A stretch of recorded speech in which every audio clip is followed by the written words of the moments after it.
Hello student, welcome back my YouTube channel. आप सभी का हमारे यूट्यूब चैनल गौरव फुट चश्मे का फिर से स्वागत है। तो स्टूडेंट, आज की वीडियो बहुत ही ज्यादा इंपॉर्टेंट होने वाली है। जैसा आपने यूट्यूब पे थंबनेल देख लिया है, तो आज की वीडियो में मैं अपनी जर्नी के बारे में बताऊंगा कि मैंने किस तरीके से एक अच्छा गवर्नमेंट कॉलेज लिया हुआ था, मेरी क्या स्ट्रेटजी रही थी लास्ट आपके 30 डे, क्योंकि एग्जाम में भी आपके लगभग 30 दिन बचे हुए हैं। तो आपने काफी चैनल्स पर वीडियो देखी होंगी जिसमें आपने बहुत सारी बातें सुनी होंगी या फिर देखी होंगी, बट जो मैंने अपना एक्सपीरियंस किया है, जो मैं एक स्टूडेंट के टाइम पे, जब उस टाइम वो जो चीजें जो अप्लाई की थी एंट्रेंस एग्जाम देने के टाइम पे, आज मेरी फाइनल ईयर है और मैं RUHS college of nursing science Jaipur का लास्ट ईयर का स्टूडेंट हूँ। तो जो चीजें मैंने मिस्टेक्स की वो जो आपसे डिस्कस करने वाला हूँ, और एक अच्छा टॉप गवर्नमेंट कॉलेज के लिए क्या स्ट्रेटजी मैंने प्लानिंग की थी, वो सब आपको मैं आज यहाँ पे बताने वाला हूँ। क्योंकि जैसा अगर आपने एक बार कर रखा है तो वो आपके लिए समझाना ज्यादा अच्छा होगा, ना कि आपको एक टीचर्स की तरह समझाऊं कि ये कर लेना ऐसे हो जाएगा। तो नहीं बेटा, जो चीज मैंने की थी, जो चीज मैंने स्टडी की थी, जो गलतियां की थी, वो सब आपके सामने रखूंगा। और ये वीडियो काफी हेल्पफुल होने वाली है अगर आप सच में एक अच्छा गवर्नमेंट कॉलेज चाहते हैं। देखो, सबकी क्षमता अलग अलग होती है। कोई स्टूडेंट को आरयूएचएस मिलेगा, कोई स्टूडेंट को एसएमएस मिलेगा, किसी को अदर गवर्नमेंट कॉलेज मिलेगा, किसी को अदर प्राइवेट कॉलेज मिलेगा।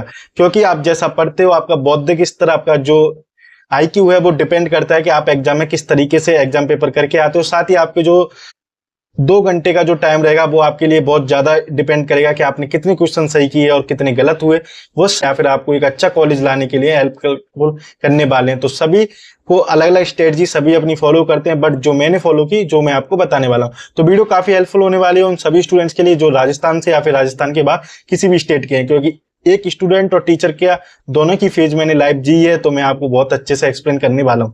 चलिए शुरुआत करते हैं। अगर आप इस चैनल पर पहली बार तो चैनल को सब्सक्राइब कर लीजिए, वीडियो लाइक कर दीजिए, क्योंकि यहां से आपको मिलती है जेन्युइन और सटीक इन्फॉर्मेशन। और जिन स्टूडेंट्स को बता दूं जिन्होंने अभी तक आरयूएचएस की प्रिपरेशन स्टार्ट नहीं की हुई है, तो वो जल्दी से टेस्ट सीरीज परचेस कर लीजिए, क्योंकि ये पूरी आरयूएचएस पैटर्न बेस्ड है। मैंने अपनी मेहनत से की हुई बनाई हुई है, क्योंकि जो चीजें मैंने फेस की, जिस टाइप का पैटर्न आ रहा था, जिस टाइप के क्वेश्चन आ रहे थे लगातार 3-4 साल से, तो उसी टाइप पे ये पूरी आपको कंप्लीट बेस पैटर्न आपके लिए तैयार किया हुआ है। तो काफी हेल्पफुल है। बहुत सारे स्टूडेंट ऑलरेडी परचेस कर चुके हैं, आप भी जल्दी से ज्वाइन कीजिए। तो चलिए लाइक कर दीजिए वीडियो, शुरुआत करते हैं। तो सबसे पहले आप स्क्रीन पर देख रहे हैं how I got RUHS top government college my learning 30 day. मैंने कैसे फिजिक्स, केमिस्ट्री, बायोलॉजी को किया हुआ था, है ना। सबसे पहले मैं बायोलॉजी की बात करूं तो स्टूडेंट, बायोलॉजी में अगर बात करें तो मैंने बायोलॉजी का सीधा सा एक डे में एक चैप्टर खत्म किया हुआ था। क्योंकि बायोलॉजी में मोस्टली थ्योरी चीजें थी, ज्यादा समझने वाली थी नहीं, ऑलरेडी मैंने सब कुछ पढ़ा रखा था, है ना। तो ज्यादा मेरी जो स्ट्रेटजी रही थी वह यही रही थी कि मैं एमसीक्यू ज्यादा से ज्यादा करूं और आरयूएचएस पैटर्न बेस एमसीक्यू लगाऊं, तो जिससे मुझे पेपर का फील आए और मेरी जो तैयारी है मुझे उसका एनालिसिस हो। लास्ट आपके 10 डे में मैंने इक्वल टाइम दिया था। इसका मतलब ये है कि बेटा स्टार्टिंग में अभी 30-40 दिन है, तो बायोलॉजी तो सभी स्टूडेंट उसको पढ़ते रहते हैं। तो बायोलॉजी तो आपकी कंपटीशन की सब्जेक्ट है नहीं, और उसमें वो ज्यादा सिलेक्शन में आपके लिए रोल है नहीं। सिर्फ बायोलॉजी आपको एक प्राइवेट कॉलेज तक पहुंचाने में हेल्प कर सकती है, क्योंकि बाकी अदर सब्जेक्ट आपकी वीक है। तो बायोलॉजी के थोड़े से अच्छे नंबर और बाकी अदर सब्जेक्ट्स के थोड़े बहुत नंबर आपको एक प्राइवेट कॉलेज में एडमिशन दिलवा सकते हैं। बट आप उससे सिर्फ गवर्नमेंट कॉलेज लेना चाहें तो बिल्कुल नहीं हो सकता, क्योंकि ये चीज आपको पता है कि हर एक स्टूडेंट साइंस का बायोलॉजी पढ़ता है, पूरे दिन रटता रहता है और बायोलॉजी में अच्छे नंबर ले भी आता है। तो मेरे लिए बायोलॉजी का सीधा यही एक कॉन्सेप्ट था कि मेरे लिए कंपटीशन की सब्जेक्ट नहीं है, ना ही आपके लिए। अगर आप सच में सोचें मैंने क्या बात बोली, तो आपको उस पर गौर करना, एनालिसिस करना कि ये बात क्यों बोली। क्योंकि बेटा बायोलॉजी तो सभी पढ़ रहे हैं, तो एमसीक्यू की मैंने प्रैक्टिस ज्यादा की। तो लास्ट टाइम पे मैंने इसको इक्वल टाइम देना शुरू कर दिया था, क्योंकि मैं स्टार्टिंग में फिजिक्स, केमिस्ट्री को ज्यादा टाइम देता था, क्योंकि ये सब्जेक्ट ऑलरेडी वीक होती है और यही सिलेक्शन में आपके लिए हेल्प करने वाली होती है। तो अभी आप फिजिक्स, केमिस्ट्री पर ज्यादा ध्यान दो, बायोलॉजी पर आप सिर्फ 1 घंटा या 1.5 घंटे के अंदर ही आप थ्योरी और एमसीक्यू खत्म करो। ज्यादा टाइम वेस्ट उस पर करना मत, क्योंकि बायोलॉजी आपने 12th स्कूल में पढ़ी हुई है।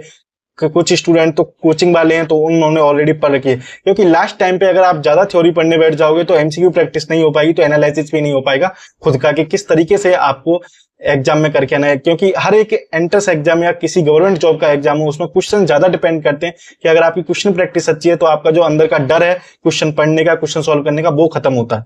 चलिए, तो नेक्स्ट मैंने बायोलॉजी का डिस्कस कर लिया। अब बात करता हूं मैं स्टूडेंट केमिस्ट्री का। केमिस्ट्री को मैंने किस तरीके से किया। केमिस्ट्री मैंने स्टार्टिंग में फिजिक्स, केमिस्ट्री को काफी टाइम दिया हुआ था, तो एक चैप्टर को मैं 2 दिन में लगभग खत्म करता था।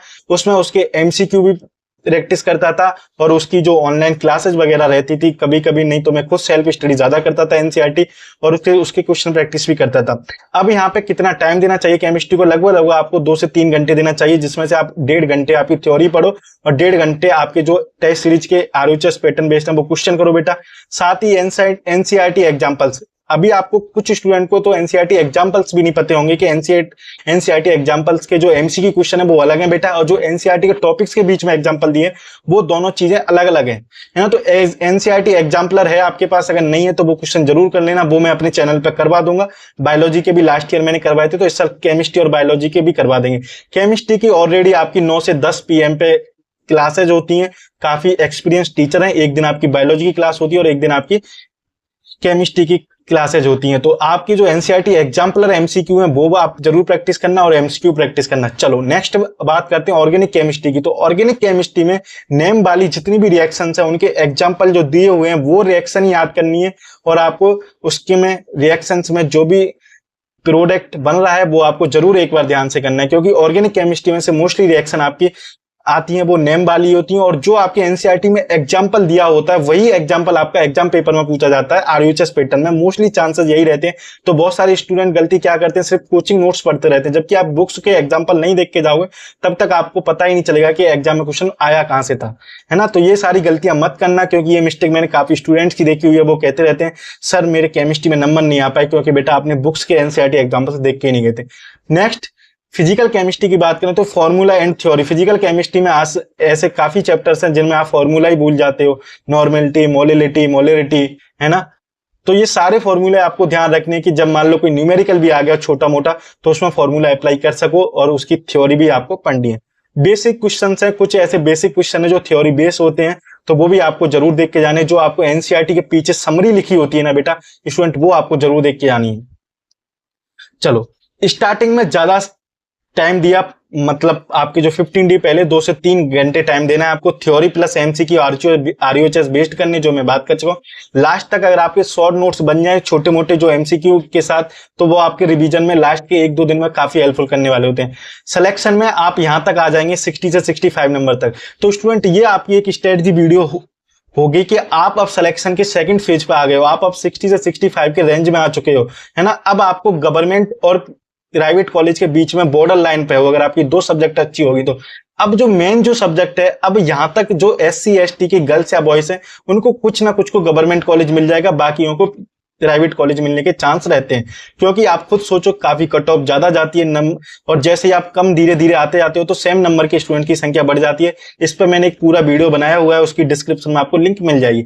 चलिए अब जो बेसिक खेल होने वाला है वो फिजिक्स का होने वाला है। बिल्कुल भी डिमोटिवेट नहीं होना कि भैया आपको आपकी वीडियो देख के हम डिमोटिवेट हो गए स्टेज पे, क्योंकि तो बेटा बिल्कुल भी डिमोटिवेट मत होना। मेहनत आपके हाथ में, आप मेहनत करोगे, प्रयास करोगे तो आपको कोई ना कोई जरूर अच्छा कॉलेज मिल जाएगा।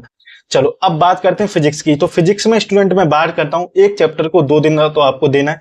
एनसीईआरटी के पिछले पॉइंट की जो समरी में लिखे होते हैं वो आपको जरूर फोकस करना है। आपके पास अगर कोचिंग नोट्स हैं तो आप कोचिंग नोट्स की स्टडी कर लो, स्कूल नोट्स हैं तो स्कूल नोट्स की स्टडी कर लो थ्योरी के लिए। नेक्स्ट जो सबसे इंपॉर्टेंट है आपको फॉर्मूला ज्यादा याद रखने, क्योंकि अगर आप क्वेश्चन भी थोड़ा बहुत न्यूमेरिकल आते हैं फिजिक्स के, पर कॉन्सेप्ट बेस आते हैं या फिर फॉर्मूला बेस आते हैं, तो वो आपको आरयूएचएस जो टेस्ट सीरीज में हमने बनाया हुआ है उसमें उसी टाइप का पूरा पैटर्न दिया हुआ है और उसी टाइप के क्वेश्चंस आपको दिए हैं। तो फॉर्मूला साथ ही आपको विमीय सूत्र या डायमेंशन, हर बार डायमेंशन पे 1 या 2 क्वेश्चन पूछे जाते हैं हर चैप्टर से, तो आपको जब फॉर्मूला याद है तो आप डायमेंशन भी निकाल सकते हो, है ना। तो डायमेंशन भी आपको ध्यान रखनी है। चलो नेक्स्ट बात करते हैं बेटा एनसीईआरटी एग्जाम्पलर के एमसीक्यू। तो ये तो तीनों की सब्जेक्ट की बात है, फिजिक्स केमिस्ट्री बायो, तीनों के एनसीईआरटी एग्जाम्पलर के एमसीक्यू दिए होते हैं, आपको वेबसाइट पर मिल जाएंगे, आप डाउनलोड करना, क्योंकि एग्जाम्पलर्स भी कई बार डायरेक्ट पूछ लिए जाते हैं, है ना। आरयूएचएस बेस्ड एमसीक्यू करने आपको, इधर उधर मत भटको, नीट के थोड़े टफ हैं तो वो चीज आपको ध्यान रखना है। आरयूएचएस में जिस टाइप के एमसीक्यू आते हैं वो आप सॉल्व कीजिए, है ना। नेक्स्ट आपको स्टूडेंट है formula based numerical plus concept formula. जो आरयूएचएस में जो न्यूमेरिकल पूछे जाते हैं वो कॉन्सेप्ट या फॉर्मूला लगा के डायरेक्ट हो जाते हैं, ऐसा टफ नहीं पूछा जाता। उससे भी इंपॉर्टेंट है थ्योरी भी की ज्यादा से ज्यादा प्रैक्टिस करनी है। आप जितना थ्योरी पढ़ोगे तो आपका कॉन्फिडेंस बूस्ट होगा और आपको ऐसा नहीं लगेगा।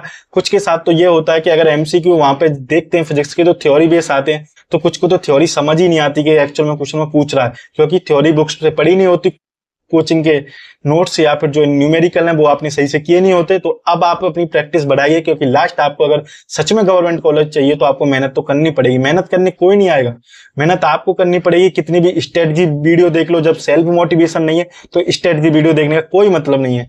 फाइनली ये सारी मेहनत करने के बाद आज मैं एक top government college RUS college of nursing science का फाइनल स्टूडेंट हूँ।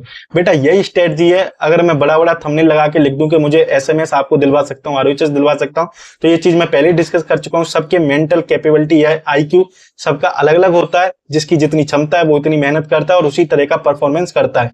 तो आप सिलेक्शन के लिए पढ़ो, है ना। जो स्टूडेंट अच्छे हैं वो टॉप रैंक के लिए पढ़ो, और जिन स्टूडेंट को लास्ट ईयर सिलेक्शन नहीं हुआ वो एक अच्छे गवर्नमेंट कॉलेज के लिए पढ़ो।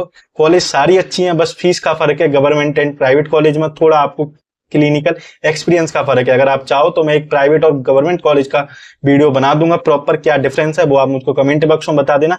चलिए, एक वीडियो जो मैंने कुछ दिन पहले बनाया था उसमें मैं एक चीज भूल गया था। काफी स्टूडेंट को मैं एक चीज बताना चाहता हूं कि अभी जो न्यू एनसीईआरटी पैटर्न आया है उसके बावजूद भी कुछ यूनिवर्सिटी या फिर कुछ एंट्रेंस एग्जाम ऐसे हैं जिनमें ओल्ड एनसीईआरटी से केमिस्ट्री के कुछ चैप्टर्स के क्वेश्चन पूछे हैं। तो आप पे अगर टाइम रहता है तो मैं आपको 2 केमिस्ट्री के 3 चैप्टर बताने वाला हूं, वो आपको जरूर पढ़ लेना, और उनको हम भी अपने जो टीचर्स के द्वारा आपको सॉल्व करवा देंगे क्वेश्चन। वो केमिस्ट्री के आपके क्वेश्चन बेटा स्टूडेंट हैं, तो उसमें आपको 2 चैप्टर्स के मैं नाम बता देता हूं। यहां से पीडीएफ शायद गायब हो गया है, देखिएगा, है ना। तो वो आपका एक तो सॉलिड स्टेट ठोस अवस्था और आपका सरफेस टेंशन पृष्ठ तनाव, इनसे आपके जरूर क्वेश्चन आपको एम्स पैरामेडिकल में और अदर एंट्रेंस एग्जाम में पूछे हुए हैं, जो न्यू सिलेबस जारी होने के बावजूद भी। तो आज की वीडियो में इतना ही था। अगर आपको वीडियो सच लगती है और आपको जेन्युइन इन्फॉर्मेशन मिलती है तो आपका फर्ज है वीडियो को शेयर करना, कमेंट्स करना, लाइक करना, चैनल को सब्सक्राइब करना।